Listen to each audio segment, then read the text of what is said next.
Hey everyone, welcome to the Advanced Python Objects test. So this will actually be probably a pretty brief test, but an interesting one.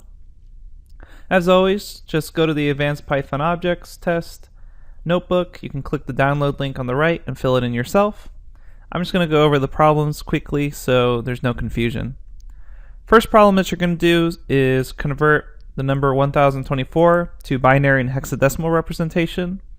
Problem 2, I want you to round 5.232222 to 2 decimal places. That was a lot of 2's. Okay, next, moving on to the advanced strings. Here, I want you to check if every letter in the string S is lowercase, and use the methods you learned in this section of the course.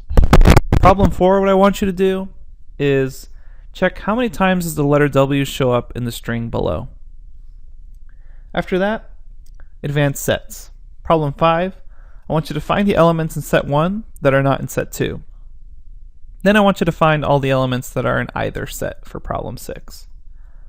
In advanced dictionaries, problem 7, I want you to create this dictionary right here. So note the pattern, what's going on, and then I want you to use dictionary comprehension to create that dictionary. Then advanced lists, just reverse and sort the lists below. Okay, that's it, and good luck. Honestly, if you're this far into the course, you may not even feel like you need to be tested. So if you feel that way, go ahead and feel free to skip this Advanced Python Objects test. But hopefully it should be pretty straightforward to you by this point in the course. Okay, thanks everyone.